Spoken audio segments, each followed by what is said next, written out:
Halo, halo. Oh ya, oke, oke, oke, oke, ya, makasih.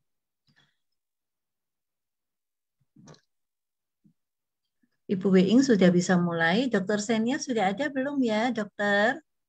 Nanti dokter pada Ya, waktu saya sudah mm-mm. sudah sudah bisa ya, dokter Ya, dimulai. Ibu Weing bisa. bisa silakan. Nanti teman-teman nanti akan join menyusul biasanya. Silakan Ibu Weing. Ya. Ya, baik kita akan segera mulai event pada sore hari ini.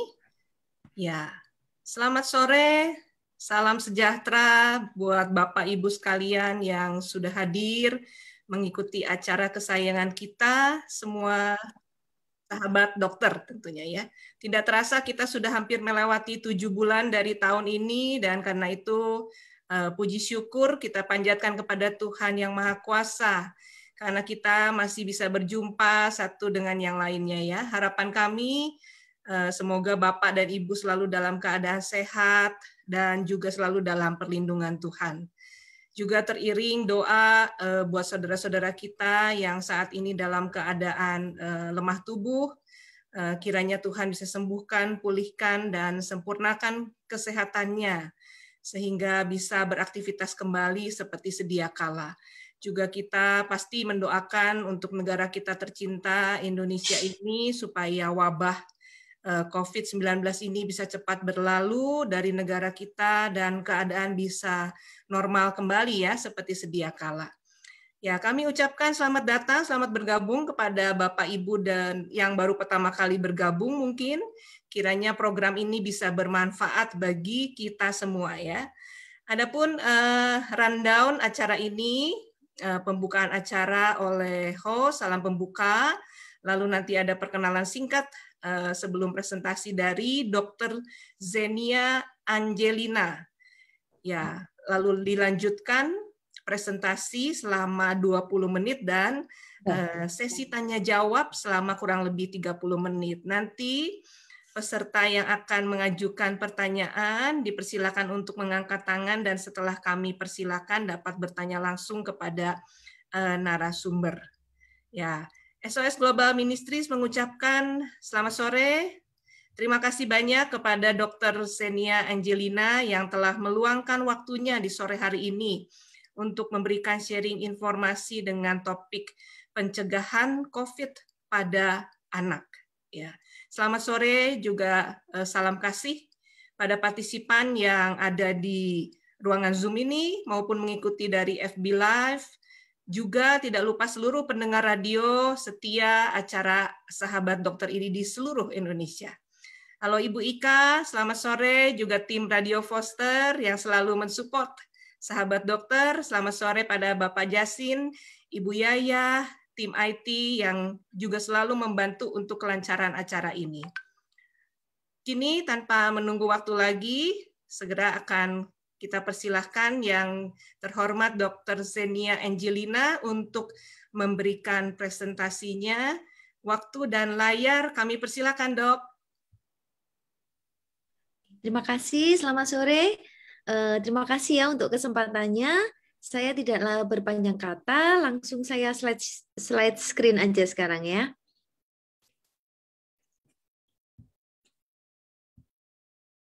Oke, sudah terlihat? Oke, jadi untuk kesempatan sore ini, karena memang kebetulan kita sekarang menghadapi masa pandemi ya, dan masa pandemi ini sudah berlangsung selama sekitar 1,5 tahun ya. Harapannya memang pandemi ini juga bisa segera berakhir gitu ya, tapi ternyata kemarin setelah 1 tahun berjalan, kasusnya kok ternyata bukannya semakin sedikit, tetapi malah semakin banyak gitu ya. Dan yang lebih menyedihkan adalah di tahun ini kasus anak-anak trennya juga mulai semakin banyak gitu ya. Jadi kalau tahun lalu mungkin dari pasien-pasien yang kita suspek itu yang positif hanya beberapa, yang pada tahun ini hampir semua yang kita suspek itu ternyata hasil swab antigen atau PCR-nya memang positif. Sehingga memang sangat penting ya, bagaimana sih cara kita mencegah COVID pada anak ini.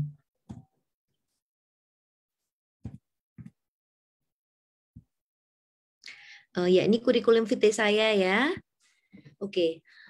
anak itu sebenarnya adalah seseorang yang berusia kurang dari 18 tahun, termasuk anak yang masih ada di dalam kandungan. Jadi ketika seorang ibu hamil, ya, lalu kemudian dilakukan USG gitu ya, kelihatan ada fetus di dalamnya, itu sudah termasuk kategori anak gitu ya. Dan jumlah anak di Indonesia ini cukup besar, yaitu sekitar 30% dari jumlah penduduk Indonesia, yaitu kurang lebih sekitar 81 juta. Anak ini tentu adalah seorang pribadi yang sangat unik karena anak itu bukan dewasa mini. Ya, kita tidak bisa menyebut anak itu seperti manusia dewasa tapi dalam bentuk yang kecil gitu ya. Kenapa? Karena anak ini punya proses tumbuh kembang dan ini yang menjadikan seorang anak itu spesial. Tumbuh itu artinya anak ini masih memiliki fase di mana jumlah dan sel di seluruh bagian tubuhnya akan bertambah secara kuantitatif dan itu bisa kita ukur. Biasanya kita lihat dari berat badan dan tinggi badannya dan lingkar kepala ya. Dan anak ini juga dalam fase perkembangan. Artinya fungsi alat tubuhnya pun juga yang awalnya mungkin dari bayi baru lahir belum bisa apa-apa ya. Lalu kemudian dia mulai belajar untuk mengangkat kepala sampai kemudian dia bisa tengkurap, duduk, berjalan, berdiri, berlari. Nah, itu adalah fase-fase perkembangan di mana terjadinya fungsi alat tubuh yang semakin berkembang sempurna. Anak itu mulai dari bayi sampai kemudian dia memasuki usia remaja, itu ada tahapannya ya, dan tahapan ini memang tidak bisa terlalu kita paksa ya, karena dia memang harus melalui setiap tahapan tumbuh kembangnya itu.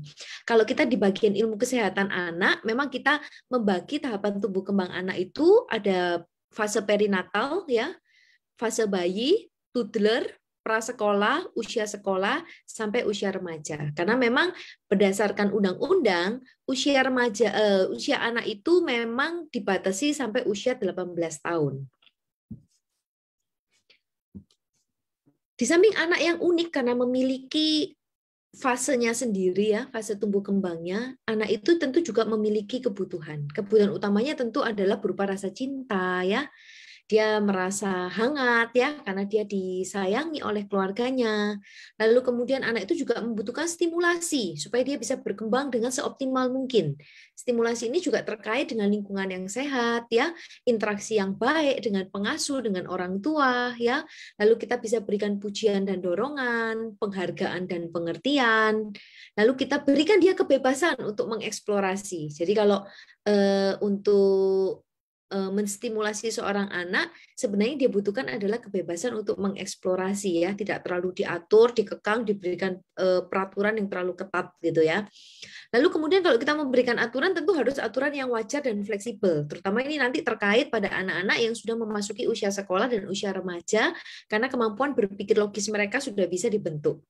Selain itu mereka tentu juga membutuhkan kesempatan dan waktu yang lebih banyak supaya mereka bisa mengeksplor dirinya dengan sebaik mungkin.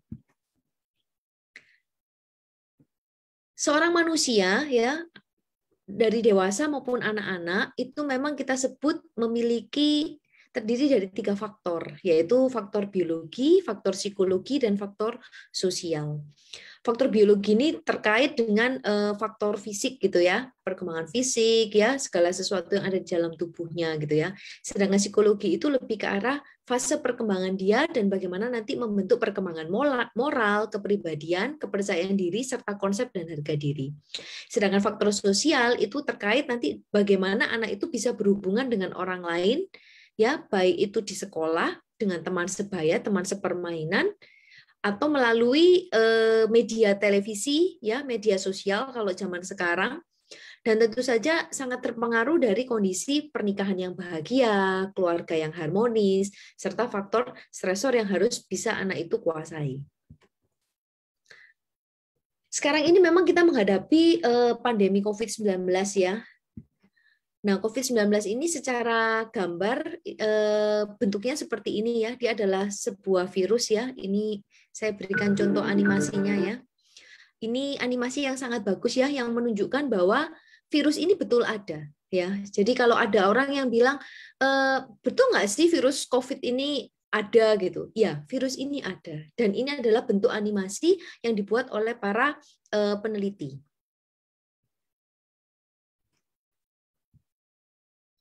Virus ini memang pertama kali ditemukan di Wuhan ya pada akhir tahun 2019.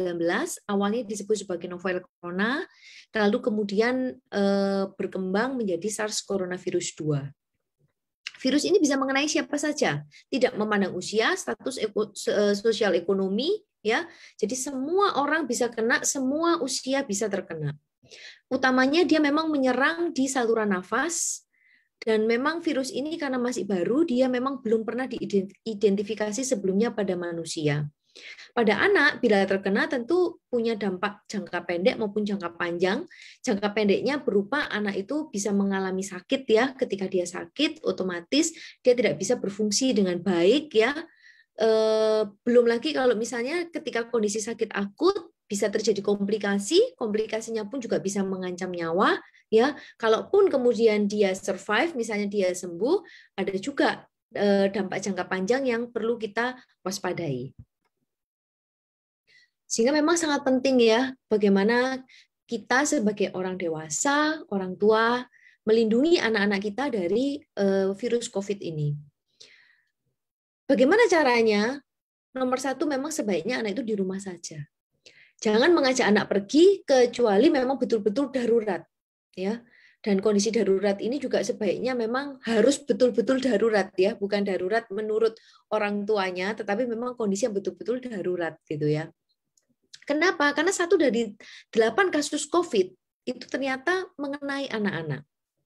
Dan yang lebih menyedihkan adalah angka kematian anak-anak ini termasuk di Indonesia itu termasuk yang cukup tinggi ya. Bahkan mungkin paling tinggi di Asia, yaitu sebesar 3-5% anak yang terkena COVID itu bisa meninggal. Dan lebih menyedihkannya lagi bahwa 50% yang meninggal itu mengenai anak balita atau yang usianya di bawah 5 tahun. Jadi pada anak-anak kecil terutama akan sangat rentan. Sehingga lebih baik anak itu di rumah saja. Gejalanya bagaimana? Gejala COVID pada anak secara umum memang sama seperti dewasa. Dan gejala ini sangat bervariasi luas. Mulai dari tanpa gejala, anak itu bisa saja dia tanpa gejala ya, atau kita sebut sebagai OTG. Lalu bisa juga dia menunjukkan klinis ringan. Klinis ringan mungkin seperti demam, batuk, pilek gitu ya, tetapi tidak terlalu berat. Bagaimana dengan anosmia? Kalau untuk anosmia ini memang sangat susah kalau pada anak yang kecil ya. Jadi kalau pada anak balita itu kita susah untuk tahu dia anosmia atau tidak. Kalau pada anak usia sekolah atau pada anak remaja biasanya memang kita bisa melakukan tanya jawab ya, sehingga kita bisa bertanya, anaknya juga sudah lebih paham, dia bisa menyebutkan. Tapi pada anak kecil ini memang gejalanya susah untuk diketahui. Lalu bisa juga pada anak COVID ini dia menderita penyakit yang berat. Penyakit berat seperti apa? Bisa menyebabkan kondisi sesak nafas berat karena terjadi pneumonia ya, sampai kemudian mengalami gagal nafas ya, sampai berujung pada kematian. Klinis berat memang utamanya terjadi pada anak-anak yang mengalami imunosupresi, yaitu di mana kondisi sistem imunnya dia itu tertekan, atau pada kondisi anak dengan penyakit autoimun ya, memiliki kelainan bawaan, memang sudah memiliki penyakit baru sebelumnya, biasanya asma gitu ya, atau pada anak-anak yang obesitas. Jadi secara umum faktor resikonya memang kurang lebih sama seperti dewasa untuk faktor resiko yang menjadi berat. Nah, anak yang terinfeksi ini memang biasanya dia tertular dari klaster keluarga. Jadi anak ini karena banyak di rumah ya, karena sekarang juga sekolah juga belum mulai offline ya, belum mulai luring, sehingga anak-anak itu masih semuanya sekolah dari rumah. Biasanya memang terutama dia tertular dari klaster keluarga. Jadi orang tuanya masih bekerja, keluar rumah, protokol kesehatannya masih belum baik ya, atau mungkin abai ya, lalu orang dewasa ini tertular dan menulari anak tersebut. Atau pada anak-anak yang masih dibawa keluar ya, jadi masih sering dibawa jalan-jalan, nge-mall, belanja ke pasar. Nah, ini tentu harus waspada. Kenapa? Karena anak ini kadang masih belum paham bagaimana melakukan protokol kesehatan dengan baik, terutama pada anak-anak yang usianya memang masih kecil karena dia masih belum mengerti. Sehingga lebih baik anak itu di rumah saja. Kalau sampai ternyata anak tersebut kontak dengan pasien COVID gitu ya, misalkan ayahnya diketahui penderita COVID, swab-nya positif, apa yang harus dilakukan terhadap anak ini? Anak ini tetap harus dilakukan isolasi mandiri. Kalau memang ayahnya COVID, ayahnya isolasi mandiri sendiri, anaknya isolasi mandiri sendiri. Lalu anak ini harus segera dilakukan screening dengan swab antigen atau PCR. Bila hasilnya negatif, jangan langsung dianggap, oh nggak apa-apa, anaknya ternyata tidak terinfeksi. Apalagi kalau anaknya ternyata tidak ada gejala saat itu.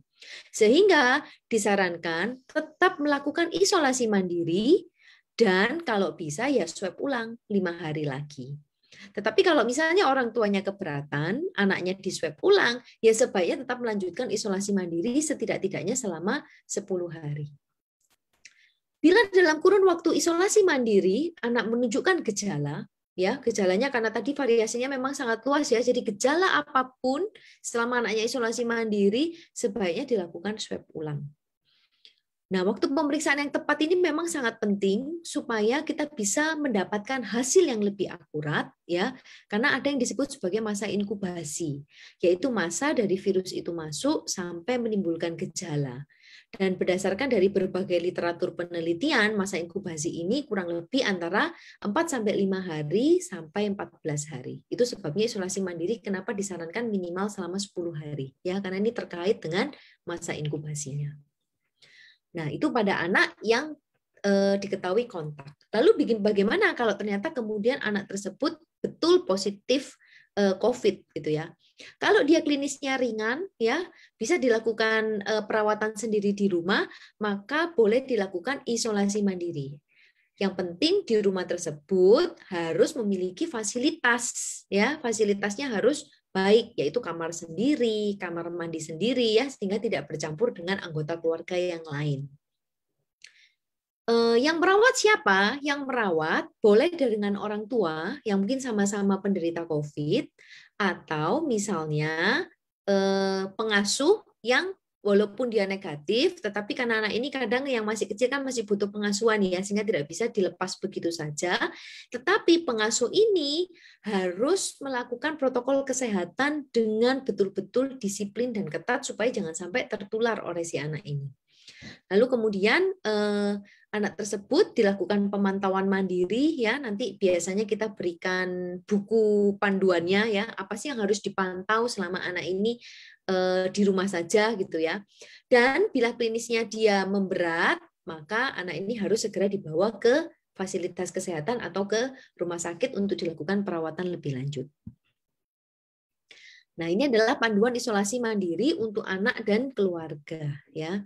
Pada anak dengan gejala ringan atau tanpa gejala, dia boleh isolasi mandiri di rumah asalkan di rumah tersebut ada fasilitasnya ya. Jadi fasilitasnya itu terutama tidak boleh bercampur dengan anggota keluarga yang lain ya.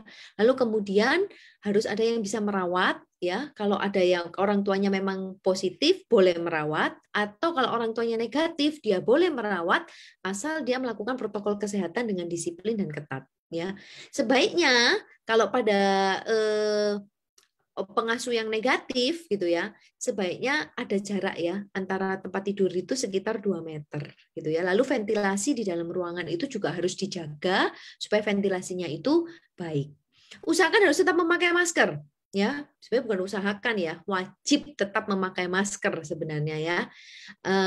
Apalagi untuk anak yang usianya 2 tahun ke atas ya, sebaiknya harus dia menggunakan masker. Selain itu bisa dimonitoring berupa suhu tubuh ya, saturasi oksigen pada pagi dan sore hari. Jangan lupa asupan nutrisi harus dijaga karena bagaimanapun kekebalan tubuh itu terutama dari asupan nutrisi kita. Selain itu anak tersebut jangan dikucilkan ya. Jangan menganggap penyakit ini seperti aib ya sehingga anak itu dikucilkan ya, karena kasihan. Anak itu membutuhkan dukungan, dia butuh support ya. Dan setelah itu yang penting adalah bisa dilakukan tes swab ulang ya. Ini biasanya sesuai dengan advice dari dokter yang merawat ya. Apakah perlu dilakukan tes ulang atau tidak? Adakah obat untuk COVID? Sayangnya sampai sekarang ini tidak ada pengobatan yang spesifik untuk COVID ini. Tujuan utama terapi adalah untuk mengurangi gejala yang mengganggu. Jadi kalau untuk anak kita memang berbeda dengan dewasa ya. Kenapa? Karena kalau kita di anak kita masih mempertimbangkan efek samping obat ya. Dan protokol obat yang kemarin sempat disampaikan itu beberapa memang memiliki efek samping yang cukup berat ya, berat dalam tanda kutip ya maksudnya. Sehingga kita sangat mempertimbangkan kenapa? Karena pada anak itu fungsi tubuhnya masih belum optimal, terutama pada anak-anak yang kecil ya. Kalau pada anak yang usia sekolah sampai dewasa mungkin sudah fungsi tubuhnya sudah matang. Tapi pada anak-anak yang lebih kecil itu kita takutkan karena fungsi organnya dia belum sempurna betul sehingga nanti kemampuan metabolisme obatnya juga nanti akan menimbulkan efek samping dan ini tentu tidak nyaman untuk anak tersebut. Sehingga kalau untuk anak-anak kita tidak memberikan terapi kecuali dengan indikasi tertentu. Gitu ya. Biasanya kalau pada anak yang COVID gitu ya, biasanya kita berikan obat-obat untuk mengurangi gejala supaya dia tidak terlalu terganggu dengan gejalanya. Lalu kemudian kita berikan multivitamin. Biasanya vitamin yang diberikan adalah vitamin C, vitamin D dan zinc karena ini memang dari berbagai literatur penelitian menunjukkan ada fungsi untuk modulasi sistem imun. Lalu kemudian bisa berfungsi sebagai antioksidan ya sehingga bisa membantu. Rekomendasi penggunaan obat ini jangan sembarangan ya, apalagi sekarang ini banyak diketahui obat-obat ini suka dibeli secara bebas gitu ya. Dan ini tentu hal yang sangat mengkhawatirkan. Karena sebaiknya kalau untuk penggunaan obat itu harus dengan resep dan harus dengan pengawasan dokter. Ini beberapa literatur ya saya tunjukkan yang menunjukkan fungsi dari vitamin C, vitamin D dan zinc. Nah, dari IDAI sendiri memberikan rekomendasi untuk melindungi anak di masa pandemi ini. Nomor 1 adalah jaga kebutuhan nutrisi, ya. Imunisasi harus tetap dilakukan sesuai dengan jadwal. Anak-anak tetap harus diberi kesempatan untuk beraktivitas fisik, walaupun mungkin aktivitas fisiknya sekarang lebih terbatas lokasinya. Tetapi sebaiknya di rumah, anak itu tetap harus diberikan ruang dan waktu untuk melakukan aktivitas fisik. Ya. Dan aktivitas fisik ini tentu juga sangat membantu untuk meningkatkan sistem tubuhnya dia juga. Lalu kalau bisa anak-anak dilibatkan ya dalam aktivitas rumah tangga sehari-hari supaya ada interaksi dan anaknya sendiri tidak bosan di rumah saja. Orang tua kalau bisa menyediakan waktu ya untuk bermain, mendengarkan keluh kesah anak ya supaya anak itu tidak terlalu stres karena literally kehidupan dia selama 1,5 tahun ini hanya di rumah saja yang sangat terbatas. Sehingga memang peran orang tua sebagai pengasuh utama sangat penting. Lalu kemudian untuk anak-anak yang sudah lebih besar, kita bisa berikan pengertian, ya, berikan contoh, ya. Kenapa sih kita kok penting menjaga kesehatan, gitu ya? Kenapa sih kok penting sekali menggunakan masker? Bagaimana sih cara menggunakan masker yang baik dan benar? Apa sih pentingnya cuci tangan? Bagaimana sih cara cuci tangan yang baik, ya? Nah ini tentu bisa diajarkan dari orang tua kepada anaknya. Otomatis karena anak ini di rumah saja, ditambah dengan situasi sekolah yang full online saat ini, tentu anak ini pasti akan sangat dekat sekali dengan gadget. Ya, akan tetapi gadget ini ada aturan mainnya. Ya, tidak boleh anaknya dibiarkan full 1 hari ya menggunakan gadget. Kita tetap harus membatasi penggunaannya. Hati-hati. Internet sekarang itu merupakan suatu media sosial yang sangat terbuka ya terhadap segala macam informasi sehingga orang tua sebaiknya mengatur setting internet ya. Hati-hati karena takutnya ada konten dewasa yang tidak bisa diakses oleh anak ya. Takutnya nanti kalau ada setting internet yang seharusnya tidak dilihat oleh anak lalu terlihat itu bisa menimbulkan nanti kerusakan ya pada psikologinya dia ya, gangguan kecemasan ya, anaknya juga bisa stres ya. Dan kita menyarankan sebaiknya jangan mendisiplinkan anak dalam bentuk tindakan fisik yang bisa menyakiti anak ya. Hati-hati dengan perkataan kita ya. Kadang kita mungkin saking jengkelnya gitu ya, tercetus kata-kata yang merendahkan anak tersebut ya, atau mungkin saking muangkelnya orang tuanya ya, saking jengkelnya anaknya susah dikasih tahu gitu ya. sekolah malas-malasan karena anaknya sendiri mungkin jenuh dengan suasana online saja, sehingga muncullah ancaman-ancaman sehingga anak tersebut menjadi ketakutan. Nah, anak yang ketakutan dia akan menjadi stres ya. Stres ini bisa berujung pada depresi.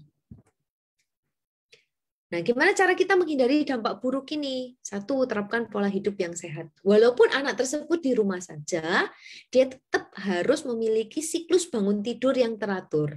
Jadi jam bangun tidurnya tetap harus teratur, ya. Istirahatnya dia dipastikan cukup ya. Kalau pada anak-anak biasanya kalau untuk bayi kecil biasanya kita membutuhkan tidur sekitar 11 sampai 15 jam sehari. Pada anak yang lebih besar mungkin sekitar 10 sampai 12 jam sehari. Selain itu, anaknya kalau bisa distimulasi ya, diajak untuk melakukan olahraga minimal selama 15 sampai 30 menit setiap harinya ya. Dan pastikan anak tersebut mendapatkan asupan nutrisi yang cukup dan gizi yang seimbang. Jadi bukan berarti kalau di rumah saja anaknya akhirnya banyak nyemil ya, itu juga tidak baik. Kita lebih menekankan pada asupan nutrisi yang cukup dan memiliki gizi yang seimbang. Lalu kemudian pada anak yang sudah lebih besar, bisa kita berikan penjelasan ya, bagaimana cara melakukan protokol kesehatan, terutama untuk orang tua. Karena orang tua adalah sebagai sosok pribadi yang dewasa, ya harusnya sudah bisa menerapkan protokol kesehatan ini dengan disiplin dan dilakukan dengan benar. Karena kalau tidak dilakukan dengan benar, bukan tidak mungkin akan bisa menginfeksi dirinya dan bisa menginfeksi anak-anak yang ada di rumah. Protokol kesehatannya tidak banyak berubah ya. Nomor 1 tetap menggunakan masker ya. Walaupun sekarang maskernya rekomendasinya sudah menggunakan masker double, yaitu masker medis yang ditumpuk dengan masker kain ya. Cuci tangan nomor 1 dengan menggunakan sabun. Kecuali kalau di luar rumah yang mungkin dengan fasilitas terbatas tidak bisa cuci tangan, boleh menggunakan hand sanitizer dan jaga jarak. Ya, sebaiknya memang kita menghindari untuk berkerumun terutama di tempat yang tertutup. Karena di tempat yang tertutup virus ini sifatnya lebih bersifat airborne. Sedangkan di tempat yang terbuka memang dia sumber infeksi utamanya berasal dari droplet. Sehingga sangat penting untuk menjaga jarak. Ya, jangan umpel-umpelan, jangan berkerumun ya. Kalau bisa kita hindari tempat-tempat tertutup dulu. Kemudian kalau bisa, ya karena sudah 1,5 tahun juga gitu ya, belajarlah beradaptasi dengan kebiasaan yang baru ini. Walaupun mungkin proses adaptasi ini tidak mudah ya, tetapi sebaiknya kita sama-sama ya menjaga supaya pandemi ini juga bisa segera berakhir. Setiap anggota keluarga di rumah harus bisa saling memberikan dukungan, ya terutama untuk anak-anak ya, karena dia butuh support supaya tidak terlalu stres. Dan anak ini tentu pasti kaget karena kehidupannya dulu dia bebas ya, ke sekolah, bermain sama teman, mungkin masih les ya, ketemu dengan teman-teman lesnya, lalu bermain bersama, keluar rumah, nge-mall, main di mall. Sekarang tiba-tiba seluruh kehidupannya dia berubah, anak ini ada di rumah saja. Sehingga orang tua memang harus pandai-pandainya untuk bisa mengerti anak ini dan bisa memberikan dukungan. Penuhi kebutuhan dasar anak ya. Tadi kebutuhan dasar sudah saya jelaskan di slide awal ya. Kalau bisa diberikan penjelasannya sesuaikan dengan usia anak ya, supaya anaknya juga nggak tambah bingung gitu ya. Dan jangan menggunakan kata-kata yang menyalahkan gitu ya. Kalau bisa batasi paparan berita. Kenapa? Karena kita sebagai orang dewasa saja kalau kita setiap hari dapat berita, entah itu dari media sosial apapun ya, entah itu mengenai kasus COVID ya, kemudian mengenai orang-orang di sekitar kita yang terkena COVID ya, yang membutuhkan bantuan atau mungkin berita-berita yang meninggal, itu tentu memberikan stres. Kita sebagai orang dewasa saja kita stres gitu ya. Apalagi kalau itu pada anak-anak, apalagi kalau anak-anak itu tidak memiliki pemahaman yang sangat betul tentang penyakit ini. Sehingga dia bukan tidak mungkin akan menjadi sangat ketakutan ya. Terlalu banyak berita bisa menyebabkan anak ini akan menjadi cemas ya. Orang tua kuasai diri ya, jangan sampai terbawa emosi ya. Kalau memang lelah hari itu seharian sudah bekerja di luar rumah ya, ya kita saling bantu-membantu ya. Jadi antara suami, istri, kalau ada pengasuh di rumah juga kita saling bekerja sama supaya kita pun punya waktu untuk menenangkan diri ya, sehingga tidak gampang terbawa emosi ketika menghadapi anak kita. Dan yang penting adalah kita harus bisa memahami karakter setiap anak. Setiap anak memang unik ya, dan karakternya tidak sama. Ada anak yang pendiam, ada anak yang aktif ya. Kita harus memahami karakter setiap anak dan kebutuhannya dia apa. Kalau bisa kompak ya antara suami dan istri, papa dan mama dan pengasuh, supaya anak ini nggak bingung ya. Misal pagi diasuh oleh kebetulan orang tuanya bekerja sehingga anak ini dititipkan dengan kakek atau neneknya. Sama kakek atau neneknya anak ini cenderung dimanja gitu ya. Semua diperbolehkan, minta ini dikasih gitu ya, mau ini dibolehkan. Lalu kemudian ketemu orang tuanya berusaha menerapkan disiplin ya, tetap harus rutin, harus disiplin. Nah, ini tentu akhirnya menimbulkan kebingungan pada anak karena antara orang tua dan pengasuh tidak kompak. Sebaiknya kalau memang menitipkan anak itu pada pengasuh, pengasuh pun juga memberikan rutinitas dan pola pengasuhan yang sama seperti orang tuanya, supaya anaknya tidak bingung. Dan hati-hati, dalam upaya mendisiplinkan, ini seringkali menjadi pitfall dari orang tua. Karena apa? Biasanya bisa leading menjadi kekerasan psikis dan fisik ya, entah itu membentak gitu ya, sampai mencubit atau memukul. Kita sebaiknya melindungi anak kita dari kekerasan, dari pelecehan, maupun dari eksploitasi. Lalu kemudian pencegahan berikutnya yang penting adalah imunisasi. IDAI merekomendasikan imunisasi tetap harus diberikan sesuai dengan jadwal, terutama pada anak yang masih di bawah 2 tahun, karena jadwal imunisasinya masih cukup ketat ya, sebaiknya tetap harus diberikan. Kita memahami bahwa orang tua tentu takut ya membawa anak ke rumah sakit apalagi di masa sekarang. Tetapi biasanya kalau rumah sakit dia sudah memiliki protokolnya ya untuk mencegah supaya jangan sampai terjadi berkerumun pada waktu menunggu antri saat imunisasi. Ada juga beberapa rumah sakit atau fasilitas kesehatan yang menggunakan sistem lantatur atau layanan tanpa turun atau drive-thru ya, jadi hanya datang untuk imunisasi lalu pergi. Ya memang tentu dengan seperti itu proses konsultasi antara anak dengan dokter ini memang tidak bisa terjadi secara optimal, tetapi kita lebih menekankan poin penting di sini adalah imunisasinya gitu ya. Sedangkan kalau memang mau konsultasi mengenai masalah di luar imunisasi ini, itu bisa dilakukan melalui telemedicine gitu ya. Imunisasi ini memang sangat penting karena dia bisa mencegah penyakit berbahaya. Dan imunisasi ini sangat bermanfaat untuk bayi dan anak. Karena apa? Terutama anak-anak yang mendapatkan imunisasi dasar lengkap, dia akan terlindung dari penyakit-penyakit yang berbahaya. Selain itu, karena anaknya tidak terinfeksi, otomatis tidak ada penularan, sehingga bisa mencegah penularan. Dan imunisasi ini bisa meningkatkan kekebalan tubuh pada anak tersebut sehingga bisa melawan penyakit. Artinya apa? Setelah diimunisasi, mungkin anaknya tidak langsung kebal. Artinya dia masih mungkin terkena infeksi tersebut, penyakit tersebut.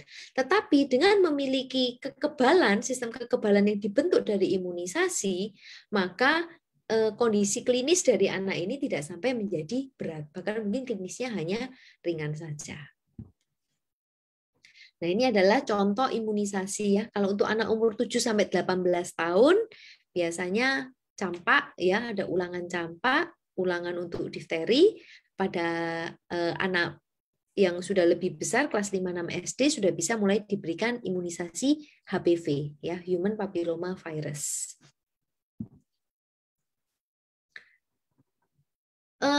Dengan semakin banyaknya kasus COVID ya, pada beberapa bulan terakhir memang dari Ikatan Dokter Anak Indonesia itu sudah mulai memikirkan ya, apalagi kasus anak-anak ini sudah semakin banyak, sehingga dikeluarkanlah suatu rekomendasi untuk memberikan vaksin COVID pada anak dan remaja. Vaksin COVID ini terutama ditujukan untuk pertamanya saat ini adalah pada anak usia 12 sampai 18 tahun. Kenapa? Karena berdasarkan data yang sudah dihimpun, itu memang kasus terbanyak yang terkena penyakit COVID memang pada rentang usia itu. ya mungkin disebabkan karena anaknya sudah lebih besar ya, mungkin juga masih banyak kegiatan yang menyebabkan anak ini banyak di luar rumah, atau mungkin orang tuanya menganggap oh anak saya sudah besar kok, dia udah bisa, udah ngerti lah protokol kesehatan, sehingga mungkin dibawa keluar gitu ya. Nah padahal anaknya mungkin belum paham betul bagaimana menjalankan protokol kesehatan dengan benar ini, sehingga dia bisa tertular. Jadi vaksinnya terutama pada kelompok usia 12 sampai 18 tahun ini. Lalu untuk jenis vaksinnya yang direkomendasikan adalah vaksin Sinovac. Memang tidak semua anak itu bisa mendapatkan imunisasi ini ya. Kalau pada rekomendasi ini bisa dibaca di poin nomor 5 ya.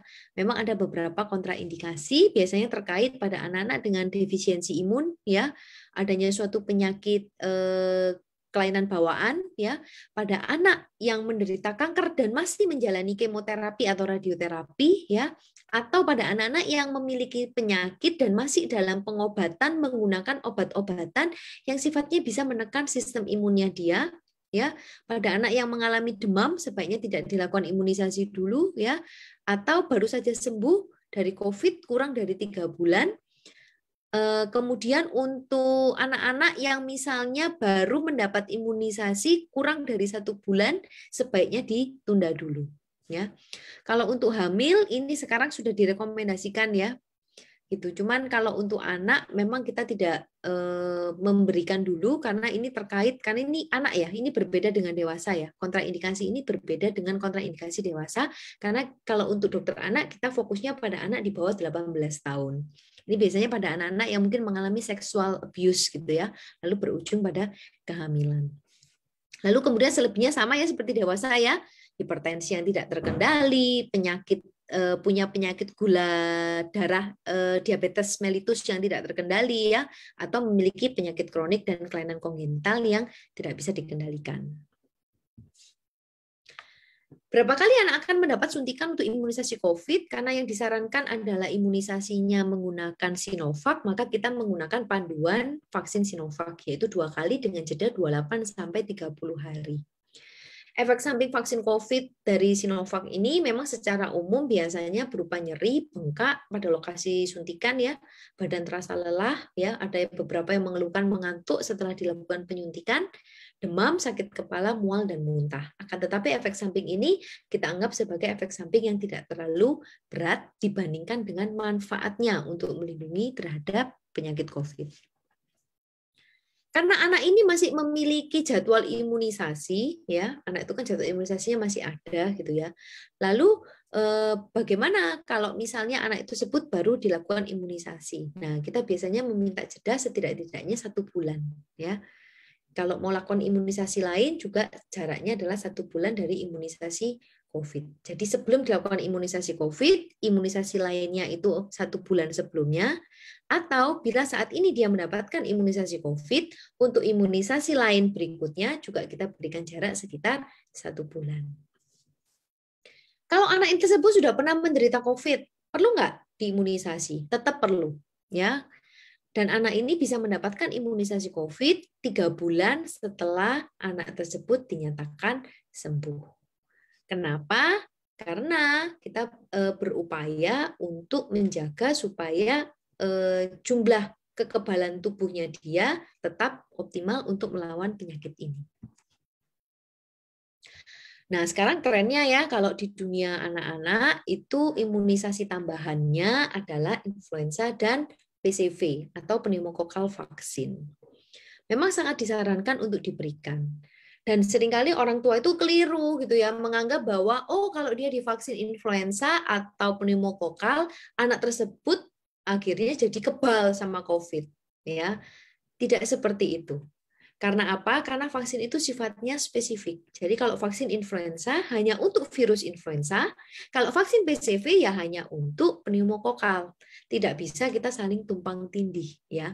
Akan tetapi kenapa kok kita menyarankan untuk memberikan kedua imunisasi tersebut? Karena kedua penyakit tersebut itu bisa menyebabkan radang paru-paru atau pneumonia, di mana gejalanya ini sama seperti gejala COVID yang berat.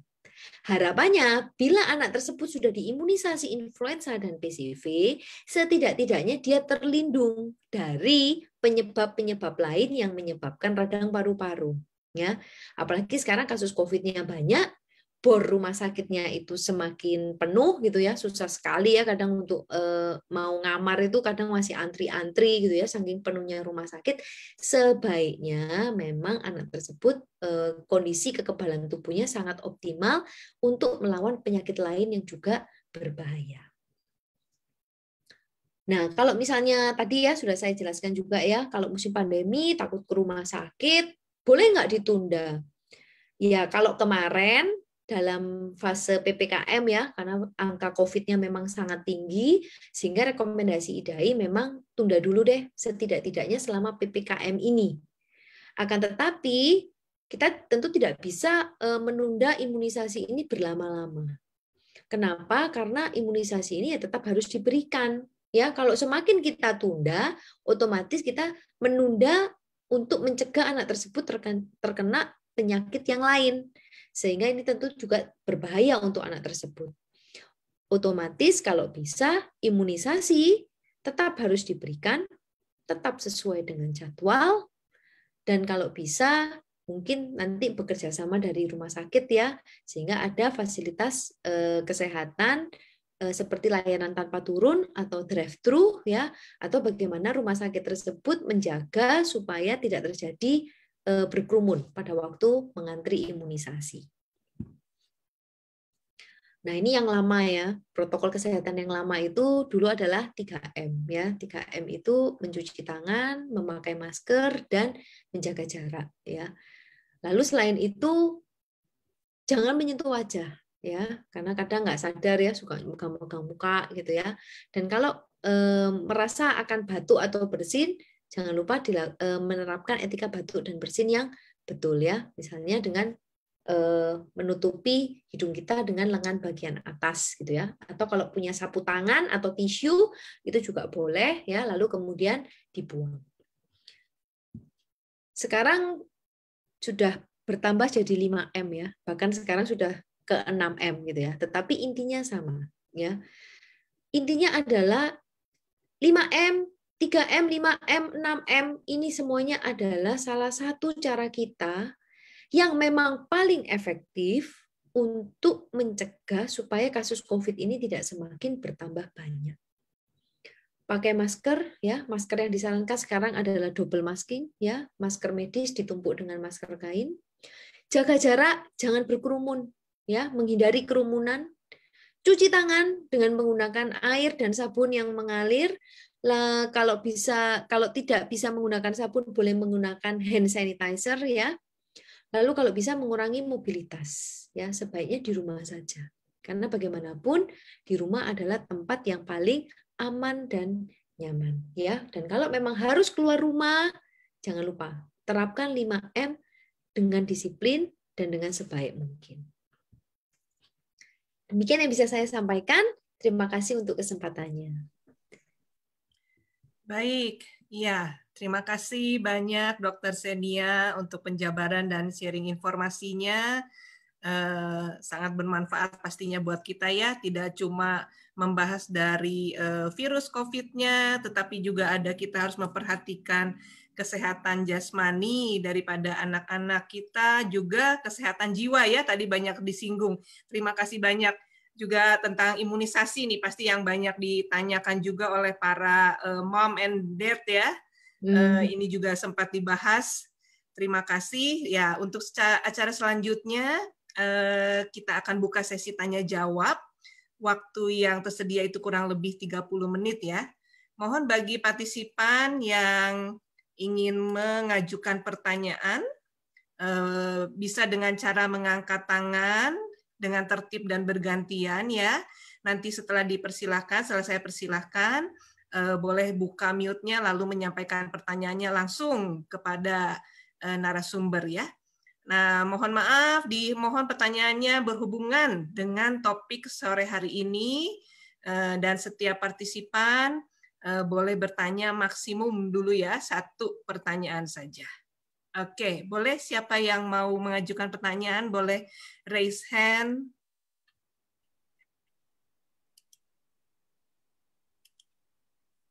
Oke, coba saya lihat dulu. Mau nanya boleh, Dok? Oke, Pak Roland boleh dari mana Pak Roland? Boleh sebutkan nama dan dari mana? Dari Jakarta, Dok. Ya, baik. Silakan ajukan pertanyaannya Pak Roland. Ya, tadi saya mau nanya, Dok. Ini sebenarnya saya sudah chat ya, Dok ya. Saya bacain aja chatnya ya, Dok ya. Saya punya balita umur 3 tahun, Dok. Dia Kimberly ya. Dia terkena penyakit otak langka yang menyebabkan kejang-kejang setiap hari. Apakah bisa divaksin COVID, Dok?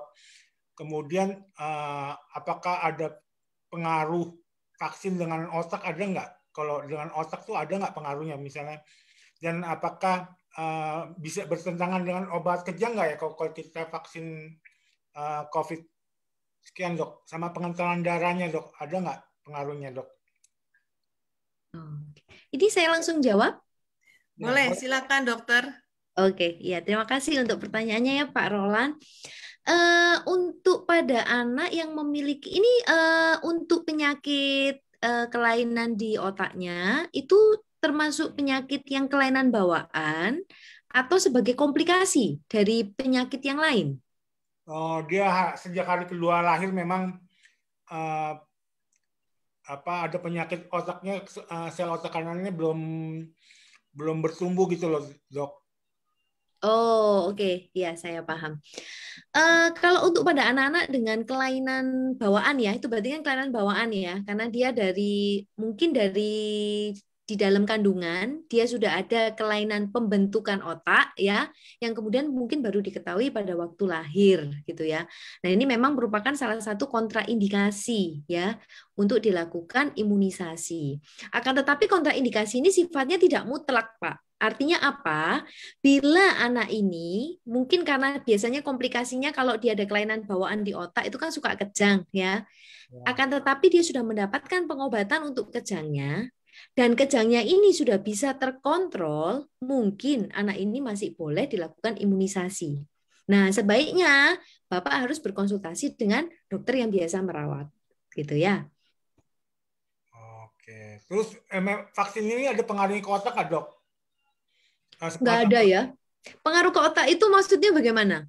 Ya, jadi kalau disuntik dia bisa menimbulkan reaksi di otak gitu loh, Dok. Tidak ya. Biasanya memang orang itu sering salah kaprah begini, karena anak itu kan biasanya dekat dengan penyakit step ya. Jadi dia demam lalu menyebabkan kejang. Nah, memang salah satu efek samping dari imunisasi ini kan adalah demam. Nah, bila demam bisa jadi memang pada anak-anak yang rentan mengalami step, dia bisa kemudian menjadi kejang. Tetapi itu bukan karena vaksinnya menginvasi otaknya lalu menimbulkan kelainan pada otaknya. Itu dua hal yang sangat berbeda. Oh gitu. Dengan yang dokter bilang tadi vaksin influenza sama apa? PCT ya, Dok ya? Itu Ya. bisa buat balita yang mempunyai penyakit otak seperti balita saya nih. Boleh. Boleh. Kalau untuk influenza dan PCV justru kita sarankan, Pak. Karena pada anak-anak yang memiliki kelainan bawaan tersebut biasanya dia rentan ya untuk terkena pneumonia karena pengaruh dari postur yang banyak tidur. Banyak tidur sehingga dia memang bisa terjadi pneumonia, mudah terjadi pneumonia. Sebaiknya diberikan. Di usia 3 tahun bisa, Dok ya? Bisa diberikan. Oke, makasih, Dok. Nanti kalau boleh nomor dokternya, Dok. Iya. Oke, baik. Terima kasih Pak Roland. Jangan lupa juga dikonsulkan dengan dokter yang biasa pegang Kimberly ya. Terima kasih Dokter Zenia. Baik, masih ada pertanyaan dari yang lain? Silakan angkat raise hand, angkat tangan dan buka mikrofonnya. Adakah? Oke, kalau boleh tambahan nggak pertanyaan, Dok? Kalau yang dokter bilang tadi ada, saya punya keponakan diabetes, Dok. Itu diabetes nya berapa ya, Dok? Gula darahnya itu, takaran gula darah yang bisa divaksinnya, Dok. Oh, gula darahnya dia harus terkontrol dulu, Pak. Kalau pada anak, ini anak-anak ya yang terkena Ya, diabetes ya. ya. Biasanya kalau pada anak-anak itu kan diabetesnya memang berbeda dengan tipe yang dewasa, sehingga Ya. pengobatannya memang tidak sama. Kalau Ya. pada dewasa kan biasanya obat diabetesnya bisa berupa obat minum, pil. Tapi kalau pada anak-anak biasanya kan suntikan. Ya. Nah, yang penting adalah gula darahnya dia terkontrol dengan baik. Parameter terkontrol gula darahnya itu sama seperti dewasa. Kita bisa menggunakan HbA1c. Jadi kita menggunakan parameter HbA1c, lalu kita lihat apakah gula darahnya ini ketika anak ini setiap datang untuk evaluasi gitu ya, apakah kadar gula darahnya ini dia dalam range yang terkontrol itu tadi. Kalau dia memang dalam kondisi baik, boleh dilakukan imunisasi, tidak apa-apa. Tetapi kalau masih belum terkontrol, sebaiknya jangan dulu. HbA1c-nya berapa, Dok? Dan berapa lama dia harus di takaran sekian gitu loh, Dok? Anaknya usia berapa ini, Pak? Anaknya 12 tahun, Dok. Oh, 12 tahun. Oke. Ya kalau HbA1c memang sebaiknya ya parameter cut off point-nya biasanya kita mintanya 7 ya. Gitu. 7 untuk berapa lama, Dok? Oh, kalau bisa ya terus. Berkisar di situ terus. Itu menunjukkan berarti dia terkontrol dengan baik. Oke, makasih, Dok. Oke, baik. Terima kasih, Pak Roland. Saya persilahkan atas nama Arthur. Boleh dibuka mikrofonnya? Boleh sebutkan dari mana, Bapak atau Ibu? Silakan. Ya. Saya pakai akunnya suami nih. Jadi, selamat sore, Dokter Senia. Saya mau menanyakan kalau misalnya ini ada bayi yang terpapar, itu bagaimana cara kita untuk tahu ya? Kita harus swab atau bagaimana? Soalnya ini kemarin baru aja keponakan itu loh, sempat tanya gitu loh, bagaimana ini kalau dia terpapar gitu ya, mamanya merawat orang tuanya dan ternyata dia nggak tahu kalau ternyata orang tuanya ini kena COVID, dites ternyata positif. Nah sekarang dia ini khawatir bayinya ini kena atau enggak kayak gitu. Terus yang kedua, untuk anak, dosis vitamin D ini berapa ya, Pak? Harus disesuaikan dengan berat badan atau bagaimana? Oke. Oke, baik. Silakan, Dokter. Ya, oke. Kalau pada anak, kalau memang orang tuanya sudah positif ya, sebaiknya anaknya dilakukan screening juga. Screeningnya boleh menggunakan swab antigen atau PCR. Yang penting adalah kalau anak ini hasilnya negatif, dan dia tanpa gejala, jangan serta-merta menganggap anak ini negatif dulu. Anak ini tetap harus melakukan isolasi mandiri, dan kalau bisa, swabnya diulang 5 hari lagi. Tapi kadang orang tua kasihan ya, orang tua sering kali gini, saya kasihan dok di swab itu nggak enak, saya merasakan nggak enak, jadi saya nggak mau kalau anak di swab lagi. Kalau memang tidak mau anaknya di swab lagi, berarti sebaiknya anaknya ya isolasi mandiri setidak-tidaknya selama 10 hari. Gitu. Dan selama 10 hari itu kita lakukan pemantauan mandiri. Kalau dia muncul gejala, segera lakukan swab ulang. Kalau sudah muncul gejala, mau tidak mau sebaiknya harus dilakukan swab ulang. Tetapi kalau dia tidak ada gejala sampai selesai isolasi mandiri, ya sudah, tidak apa-apa. Gitu. Kalau bayi usia 5 bulan. Iya. Di swab ya, bayi usia berapapun. Sebaiknya seperti itu. Gitu. Karena kebetulan saya juga merawat ya pasien-pasien COVID itu kadang memang orang tuanya yang membawa virusnya ya, lalu duluan punya gejala, dilakukan swab hasilnya positif, anaknya usia 4 bulan, 3 bulan, 5 bulan tetap harus di swab. Dan kadang anaknya itu hasilnya ternyata positif. Nah, ini hati-hati. Karena kalau kita tidak melakukan screening, kadang dengan alasan kasihan gitu ya, dan ternyata anak ini positif, lalu anak ini dititipkan oleh orang ke pengasuh gitu ya, ke kakek atau neneknya, nah ini bahaya. Apalagi kalau kakek neneknya punya faktor komorbid ya, hipertensi, diabetes, nah nanti menjadi sumber penularan. Kakek neneknya ketularan, nah ini akhirnya bikin klaster yang semakin meluas. Gitu. Tujuannya untuk itu. Jadi tetap harus dilakukan swab, ya. Lalu untuk dosis vitamin D ini memang tergantung dari usia. Kalau dia usia 5 bulan dengan dosis 400 unit itu sudah cukup karena memang rekomendasi dosis harian ya dari American Association of Pediatrician, dari Eropa dan dari Dokter Anak Indonesia sendiri semuanya sama. Rekomendasi dosisnya adalah 400 unit. Untuk anak yang lebih besar yang sudah masuk usia sekolah bisa menggunakan dosis 800, untuk anak yang lebih besar lagi bisa menggunakan dosis 800 sampai 1000. Disarankan tidak menggunakan dosis vitamin D dosis tinggi ya. Karena apa? Karena kita kan tidak tahu berapa kadar vitamin D kita. Kecuali memang sudah dilakukan pemeriksaan, anaknya memang terbukti kekurangan vitamin D. Nah, itu kita bicaranya berbeda, karena kita mikirnya adalah untuk terapi. Tetapi kalau untuk pencegahan, sebaiknya menggunakan dosis yang direkomendasikan. Oke, mungkin cukup jelas, Ibu? Ya, terima kasih. Oke, baik. Terima kasih, Dokter. Ya, sebelum saya beralih ke penanya di Radio Foster, mungkin saya membacakan satu pertanyaan yang di chat saja ya. Dari Ibu Neti Makassar. Selamat sore, Dokter. Apakah ibu yang menyusui bisa divaksin? Bisa. Bisa, Kebetulan ya? saya juga masih menyusui.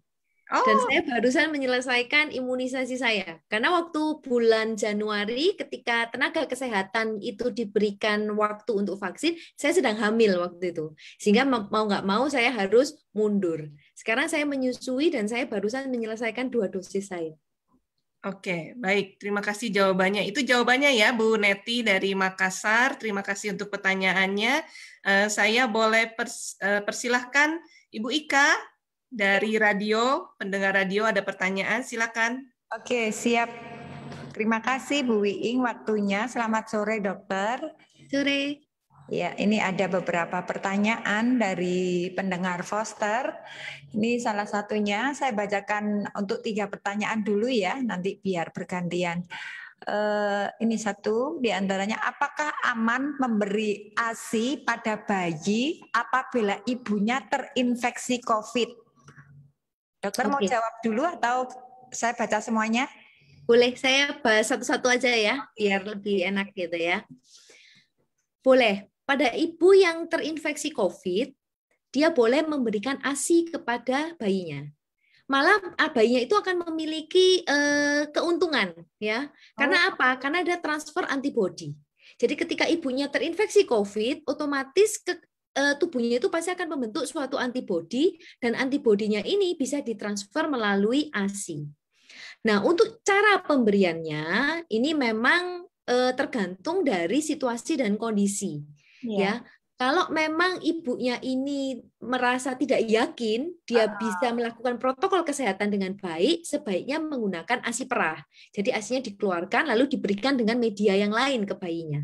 Ya, sebaiknya seperti itu. Tetapi kalau ibunya merasa yakin dia bisa melakukan protokol kesehatan dengan baik dan ketat, artinya benar-benar menggunakan masker sepanjang menyusui, sebenarnya masih boleh untuk menyusui langsung. Cuma kadang seringkali ibu-ibu tuh takut ya, nggak pede juga, takutnya nanti malah menulari.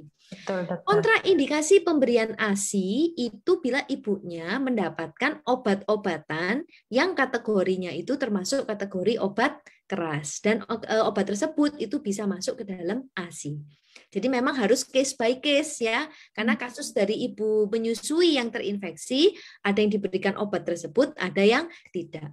Gitu. Oh ya, bisa dijelaskan untuk obat yang keras itu obat apa aja, semisal contoh dokter?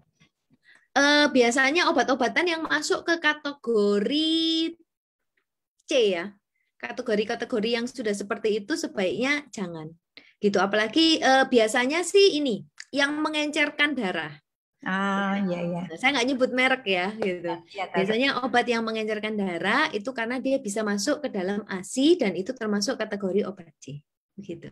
Ya, ini sangat bermanfaat sekali karena setahu kita ya, pakai pemikiran kita orang-orang awam, kalau kena COVID kan udah stop menyusui kan, kasihan juga ya dokter ya bayinya. Betul. Ya, terima kasih. Dan ini ada satu lagi.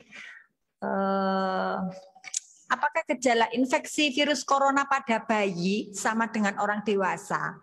Apabila berbeda, apakah gejalanya bayi terkena virus corona? Bayi ini berarti masih bayi, Dok. Ditanyakan beliau, kepengen ngerti bagaimana gejalanya.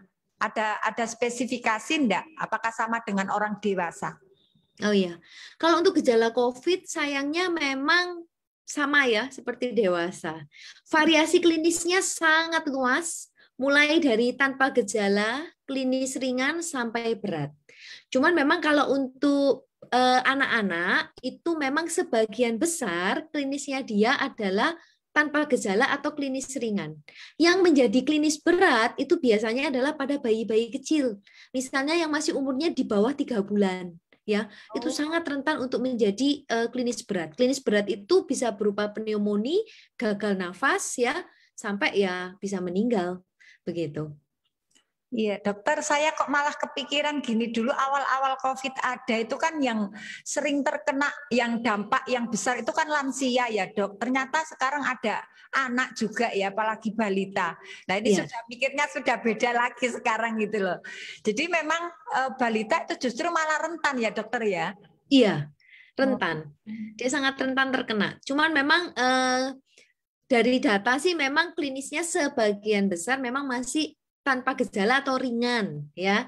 Tetapi hati-hati bayi kecil itu tadi yang umurnya di bawah 3 bulan. Itu sangat rentan malah menjadi berat. Ada dampak nggak itu long COVID bagi anak itu, dokter? Ada. Tentu ada ya. Jadi memang case by case ya. Kita nggak bisa ngomong oh kalau anaknya kena COVID akan ada dampak seperti ini. Dan ini yang memang masih kita evaluasi. Kita masih melihat dulu ya. Karena anak yang mana sih yang terdampak menjadi long COVID itu yang memang masih belum bisa kita bedakan. Iya. Jadi kejadiannya itu memang masih random, ya, masih acak. Gitu. Iya, ya masih dalam pantauan terus ya. Ya iya. Ini dulu aja Bu Iing, nanti biar yang lain masih ada banyak sih, kasihan yang di sana ya. Oke. Baik, kita bergiliran saja ya. Sekarang dari ruang Zoom, silakan ada yang mau mengajukan pertanyaan boleh raise hand. Iya. Oke, Ibu Meilan Watania. Silakan, Bu. Dari mana, Ibu? Sore, Dok. Saya dari Kepri, Kepulauan Riau. Jadi yang jadi pertanyaan saya, Bu Dokter, gini. 6 hari lalu, hari Senin, saya kan PCR. Hasilnya positif. Tapi untuk gejala-gejalanya sampai sekarang nggak ada yang saya rasa. Saya rasa sehat. Yang jadi pertanyaan saya gini, cuman ada gangguan sedikit tenggorokan, memang udah 2 bulan ini radang. Jadi apa itu COVID atau penyakit lain? Terus kapan saya bisa PCR lagi? Itu aja mungkin pertanyaannya. Oke, baik. Ini Ibu sendiri yang terpapar ya, Bu ya? Oke. Iya. Boleh mungkinlah dijawab ya, Dokter Senia. Ya, oke. Ya. Sebenarnya ini ya bukan spesialisasi bidang saya ya. Ini saya juga nggak enak ini sama dokter penyakit dalam dan dokter paru ini ya. Cuman memang secara umum panduannya adalah kalau ibu sudah terbukti dari hasil PCR-nya positif, ya berarti memang terbukti adanya virus yang ada di dalam tubuh itu gitu. Sehingga memang panduannya ya dilakukan isolasi mandiri karena kita anggap sebagai orang tanpa gejala ya. Ibu mungkin merasa tidak ada gejala kan saat ini gitu ya. Sehingga kita anggap sebagai orang tanpa gejala. Nah, kalau sebagai OTG apa yang harus dilakukan? 1, isolasi mandiri ya, benar-benar harus terpisah dari anggota keluarga yang lain dulu ya. Kamar mandi kalau bisa juga terpisah ya, semua terpisah dulu.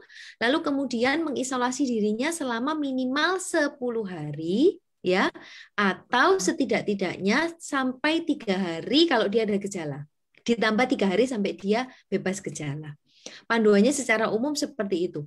Apakah perlu dilakukan PCR ulang? Kalau memang dalam rentang waktu isoman itu masih tetap sebagai orang tanpa gejala, tidak menunjukkan gejala apapun, sebenarnya tidak perlu dilakukan PCR ulang. Karena PCR ulang sekarang sudah tidak dipakai sebagai panduan untuk menentukan sembuh dari COVID.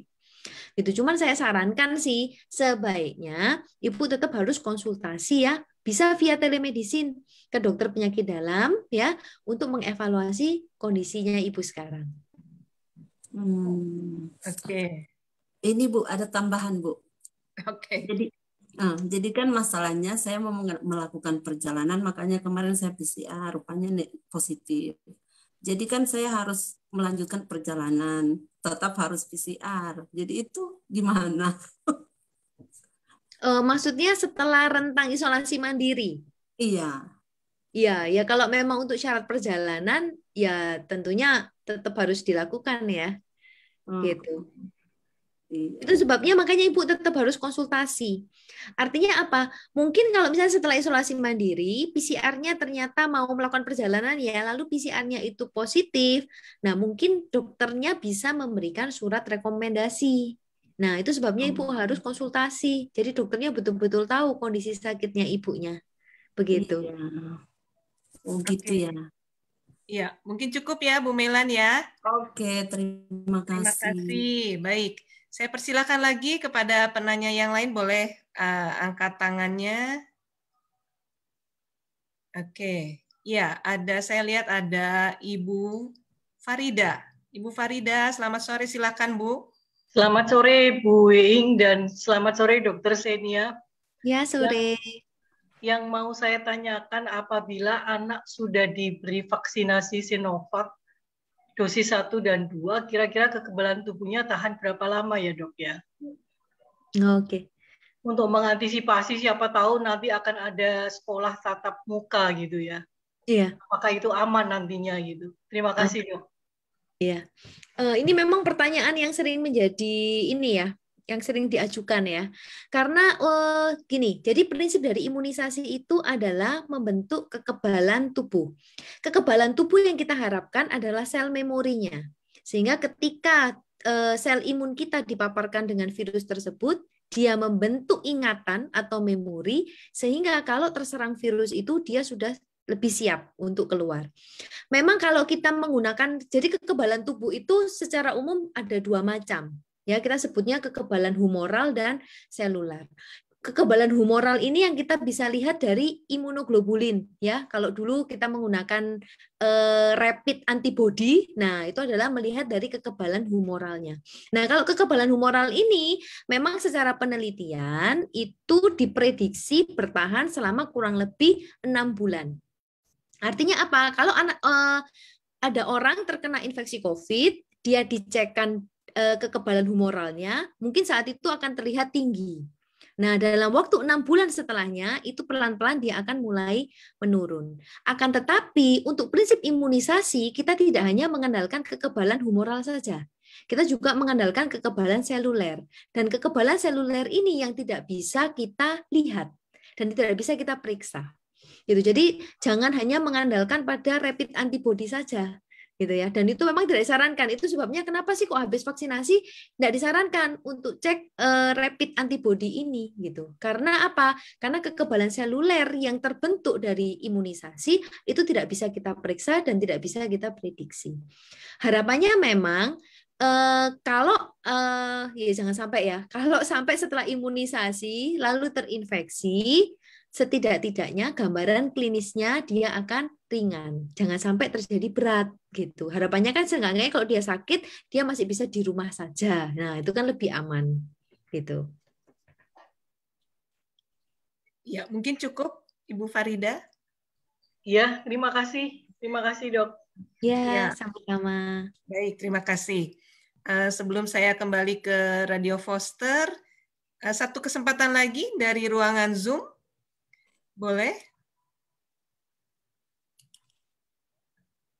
Ada ini Ibu Frida dari Makassar. Kalau tadi Ibu Farida, ini Ibu Frida ya. Mungkin mau bertanya langsung Ibu Frida. Ada? Silakan dibuka speakernya. Adakah? Atau saya bacakan ya dari chat ya. Ini dari Ibu Frida Makassar. Dok, anak saya sudah vaksin COVID yang pertama. Vaksin kedua tanggal 10 Agustus. Tapi kami dapat info dari Dinkes saat ini obat vaksin Sinovac lagi kosong. Bila waktunya tidak sesuai jadwal vaksin lewat dari tanggal yang ditentukan, apakah berpengaruh pada antibodi anak kami? Itu pertanyaannya, Dok. Oke. Kalau untuk vaksin yang mundur itu biasanya kita bisa berikan jeda jadi begini. Kalau untuk Sinovac itu kan jedanya antara 28 sampai 30 hari ya. Harusnya dia diulang gitu ya. Tetapi kalau misalnya pada waktu dia harusnya diulang tapi ternyata tidak bisa dilakukan imunisasi, maka dia bisa mundur 2 minggu. Itu untuk vaksin Sinovac. Kalau untuk AstraZeneca berbeda. Kalau AstraZeneca karena jedanya adalah 3 bulan, maka dia bisa mundur sampai 1,5 bulan lagi. Gitu. Jadi setengah dari panduan jeda yang direkomendasikan. Oh, oke. Baik. Mudah-mudahan cukup menjawab ya Ibu Frida ya. Dan mudah-mudahan nanti sekarang belum tanggal 10 Agustus kan ya, masih 31 Juli. Mudah-mudahan 10 Agustus sudah tersedia ya Bu Frida ya. Baik, saya persilakan ke Radio Foster, Ibu Ika. Oke, ini ada banyak pertanyaan nih dokter. Menarik sekali temanya sore hari ini ya. Nih sebentar. Dokter, ini pertanyaannya, apakah vaksin untuk anak wanita usia remaja 15 tahun itu aman? Karena saya takut efek sampingnya. Apakah dapat menurunkan kesuburan anak remaja? Gimana dokter? Ini terkait vaksin COVID ya berarti ya? Iya. Sebenarnya kalau untuk terkait kesuburan tidak ya. Enggak. Karena apa? Karena ibu hamil, ibu menyusui, dan para tenaga kerja gitu ya, yang usianya masih usia produktif, semuanya kan juga sudah divaksin. Iya. Jadi sebenarnya tidak terkait kalau untuk kesuburan. Ya, begitu ya Bu yang bertanya di sana. Semoga ini bisa membantu ibu-ibu, nggak usah takut kalau divaksin ya. Siapapun. Dan ini ada lagi nih dokter, sebentar. Banyak sekali nih pertanyaannya. Bu dokter, saya mau tanya, anak umur 4 tahun boleh vaksin influenza? Boleh. Boleh. Terus kalau setiap hari dikasih infus sirup itu bagus enggak? Apakah itu nanti ada efek samping? Iya, ini yang susah ini ya. Infus itu sebenarnya isinya adalah herbal, tapi ada tambahan zinc-nya. Ya, kalau untuk segi keamanan ya dianggap cukup aman ya, asal sesuai anjuran dosisnya tetap dipakai sesuai dengan yang diminta gitu ya. Ya kita anggap dia cukup aman karena isinya dia memang herbal, cuman ada tambahan zinc-nya. Zinc-nya pun juga dosisnya tidak terlalu tinggi, kalau nggak salah hanya 5 mg. Jadi tidak ada masalah ya Bu Dokter. Tidak apa-apa. Iya. Bagus. Terus untuk tadi kan Bu Dokter memberikan pengetahuan sama kita tentang vitamin yang diberikan ke anak tadi loh, ya kan? Ya. Itu untuk ya ini ada yang tanya untuk usia sebentar. Mungkin karena orang tuanya juga minum vitamin D dan E, C ini, apakah anak yang usia 15 tahun ke atas ini juga perlu untuk perlindungan COVID, berapa dosisnya dokter? Nomor satu yang perlu diluruskan dulu, Ya. multivitamin itu tidak bisa mencegah COVID. Ya, multivitamin itu tidak bisa mencegah COVID. Tetapi memang vitamin C, vitamin D, dan zinc itu dari berbagai penelitian itu memiliki peran sebagai antioksidan dan untuk modulasi pada sistem imun. Akan tetapi tidak serta-merta dia bisa sebagai anti-COVID ya, nggak bisa. Itu adalah salah satu ikhtiar ya, gimana cara kita berupaya meningkatkan sistem tubuh kita supaya kita lebih kuat. Nah, tujuannya kan seperti itu. Kalau untuk rekomendasi untuk anak yang 15 tahun, vitamin D boleh diberikan di rentang dosis 800 sampai 1000 unit. Itu per hari. 800 sampai 1000 unit. Oh, sampai 1000. Berarti ada yang lebih ya. Jadi antara 800 sampai 1000. Disarankan memang tidak lebih dari 1000 unit. Kenapa itu, Dok? Karena memang itu adalah rekomendasi dosis yang sudah ditetapkan baik dari dokter di Amerika ya, dari himpunan di Eropa, dan di Dokter Anak Indonesia juga menggunakan rekomendasi panduan dosis hariannya adalah itu. Gitu. Iya, kenapa saya tanyakan? Biasa manusia-manusia ini banyak yang ngeyel, Dok. Pikir lebih banyak lebih sehat kan begitu. Ya tidak boleh ya. Gimana pun sesuatu yang berlebihan Ya. itu juga tidak baik gitu ya. Kecuali berdoa lebih banyak lebih baik. Ya, amin. Ya, oke, saya kembalikan ke Ibu Iing ya. Ini sebentar ini dulu ya. Terima kasih Bu Dokter penjelasannya, itu sangat membantu. Ya, sama-sama. Poster ya. Ya, baik. Oke, saya persilakan lagi yang di ruang Zoom. Kita masih ada waktu untuk satu pertanyaan mungkin ya. Kalau ada, dipersilakan.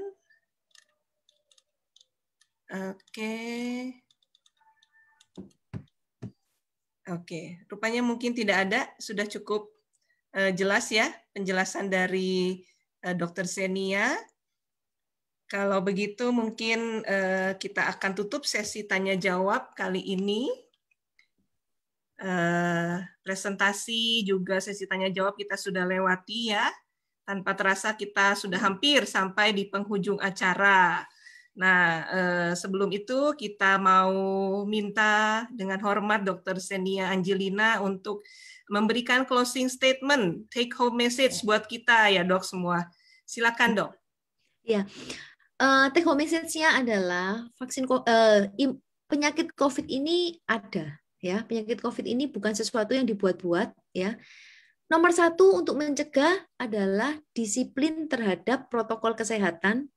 Singkatannya adalah 5M ya. Jaga jarak, pakai masker, cuci tangan, hindari kerumunan, di rumah saja. Ya, kalau bisa seperti itu. Lalu kemudian ada upaya yang bisa kita lakukan yaitu dengan ikut imunisasi. Ya, jadi kalau sudah ada vaksinnya, sudah didaftarkan, sebaiknya segera imunisasi. Tidak perlu memilih imunisasi vaksinnya apa, karena semua vaksin itu memiliki efikasi yang cukup baik, sehingga diberikan kepada kita. Ya, apapun vaksinnya, kalau sudah waktu imunisasi, harapannya apa? Dengan imunisasi, kita bisa mencegah penularan, ke depannya pandemi ini juga bisa semakin cepat kita atasi. Oke, sip. Mantap, terima kasih banyak Dr. Xenia ya. Jadi jangan takut-takut, yang sudah bisa daftar vaksin segera divaksin. Efek samping mungkin ada tapi jauh lebih kecil daripada manfaatnya ya. Dan juga jangan pilih-pilih ya, jangan pilih-pilih vaksin, nggak usah tuh itu ya. Serta tetap terapkan protokol kesehatan. Oke, balik. Sekali lagi kami dari sahabat dokter SOS Global Ministries mengucapkan banyak terima kasih Dok pada Dr. Xenia Angelina atas waktu dan sharing informasinya di event sore hari ini. Kita bisa mengetahui langkah-langkah apa ya yang harus diperhatikan khususnya sebagai orang tua di masa pandemi ini ya. Dalam kesempatan ini juga sebelum saya tutup, saya juga mau mengingatkan bahwa event atau acara webinar kesehatan seperti ini itu tetap akan diadakan setiap hari Sabtu pukul 3 sore WIB ya, dengan link Zoom yang sama. Jadi Bapak dan Ibu bisa sebarkan informasi ini kepada relasi dan